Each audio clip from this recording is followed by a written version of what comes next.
that guy trying to be an offensive lineman or a quarterback? I don't know. I've never seen that one before.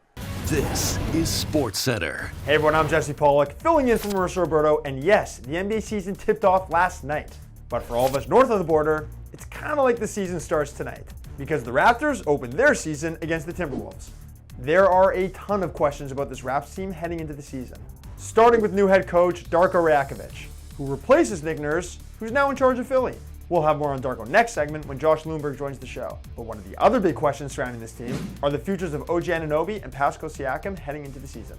OG has a player option for next season, which is safe to assume he'll opt out of to become a free agent. And Pascal is also a free agent next season. So, how this season goes could determine the fate of both. And a lot of that will come down to what happens with the team's first round pick, as it's top 6 protected, meaning that if it's outside of the top 6, it'll go to the Spurs, as part of the Jakob Poeltl trade. So unless they're really bad, there's not really an incentive to tank. When looking at the FanDuel odds, their over-under for wins on the season is 36.5.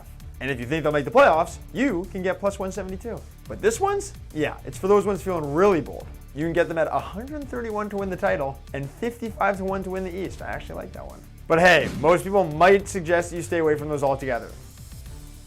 We're now joined by our Raptors reporter, Josh Lewenberg. Great to see you, Josh. What's up, Jesse? Okay, Josh, when looking at this roster, there's an argument that 12 different players could get playing time. What is this rotation going to look like? And who are the likely odd guys out tonight? Well, Darko wants to use a 10-man rotation, so let's do a little bit of math. You've got the 5 starters, which includes Dennis Schroeder, Gary Trent Jr. off the bench, and you can also lock in Chris Boucher and Precious Achiuwa, so that leaves 2 spots for about 5 or 6 guys, and based on the preseason usage, it looks like Malachi Flynn and newcomer Jalen McDaniels are the favorites there. They've got the edge, and that means that rookie Gradey Dick is the odd man out. Not sure that's going to sit so well with fans. He's already a popular guy around this city.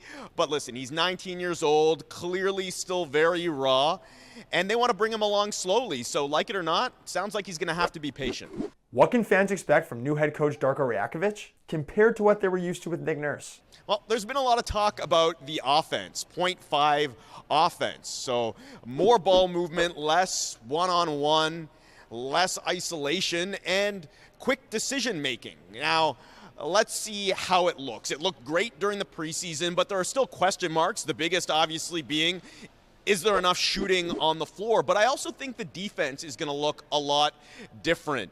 They still want to use their length and force turnovers, get out and run, but it sounds like they want to take fewer risks. So that means less switching, less gambling, fewer gimmicks, I would imagine, than what we've seen over the last few years. They just want to be solid man-to-man. Josh Lewenberg, a pleasure as always. We look forward to chatting with you all season. Thanks, Jesse. After 16 games and a wild night of NHL action, there's only one game tonight, and that just so happens to feature the NHL's leading scorer, who had 4 points in a win against Montreal on Tuesday. Jack Hughes recorded 4 assists in a game for the first time in his career and just 5 games into the season. The Devils star already has more 4-point games than he did in his career prior to the season. Hughes is tied for the league in points with Dylan Larkin at 14, but he's played 2 less games than the Detroit captain. Hughes scored over 40 goals and came 1 point away from his first 100-point season 1 year ago, and right now he's on pace for a cool 230, not a big deal. And yes, that would be the most all time. Yeah, and it would also put him in the 200-point club with Wayne Gretzky. Yep. Now this is probably not going to happen, but Hughes is electric, and there's no reason that he can't get to 150. As per Money Puck, the Devils' expected goals percentage at 5-on-5 ranks 21st in the league, whereas last year, they ranked 2nd in that category. Which means that somehow there's actually room for improvement. Last year, Hughes was tied for 6th in the league in even strength points with 68. So even though most of his production has come on the power play this season, we expect the 5-on-5 numbers to only get better. Personally, I absolutely think he has a chance of winning the Hart over McDavid when you consider that the Oilers haven't been that good yet and McDavid's silent right now. If the Devils could finish 1st or 2nd in the Eastern Conference and he finishes with the most points in the league, absolutely he could win. He could win everything. Give the guy the Lady Byng for crying out loud.